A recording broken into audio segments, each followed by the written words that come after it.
ఛత్తీస్గఢ్ అడవి మరోసారి ఉలిక్కిపడింది. తుపాకుల మోతతో దద్దరిల్లింది.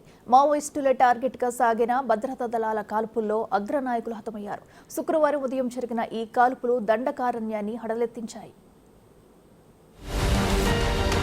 మరోసారి నెత్తురోడిన ఛత్తీస్గఢ్ అడవులు.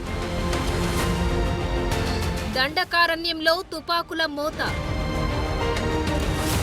హతమైన 10 మంది మావోలు.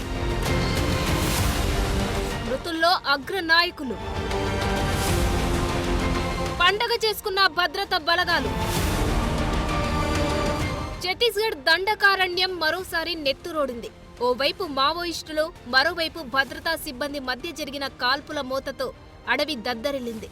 పరస్పర కాల్పుల్లో 10 మంది మావోయిస్టులు పిట్టల్లరాలారు. సుక్మా జిల్లా కుంట పోలీస్ స్టేషన్ పరిధిలోని బజ్జీ అటవీ ప్రాంతంలో ఈ ఎన్కౌంటర్ జరిగింది.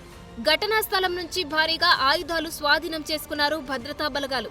అయితే శుక్రవారం ఉదయం జరిగిన ఈ కాల్పుల్లో మావోయిస్టుల అగ్రనాయకులు ఉన్నట్లు తెలుస్తోంది.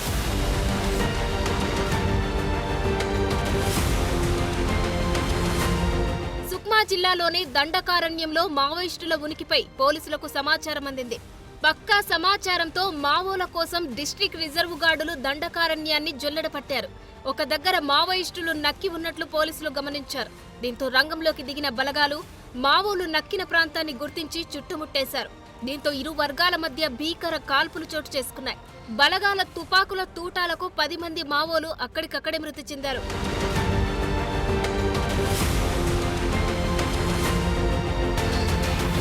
సంఘటన స్థలంలో భారీగా తుపాకులు, ఆయుధాలు స్వాధీనం చేసుకున్నారు.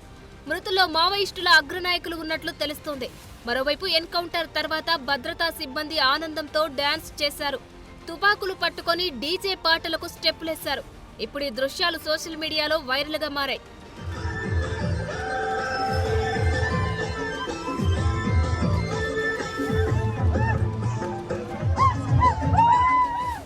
ఇక ఈ ఘటనకు సంబంధించి ముఖ్యమంత్రి విష్ణుదేవ్ సాయి ట్వీట్ చేశారు.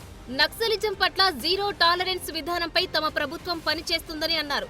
బస్తర్లో అభివృద్ధి, శాంతి, పౌరుల భద్రతకు భరోసా తమ ప్రభుత్వ ప్రధాన కర్తవ్యమని అన్నారు. బస్తర్లో శాంతి, అభివృద్ధి, ప్రగతి యుగం తిరిగి వచ్చింది.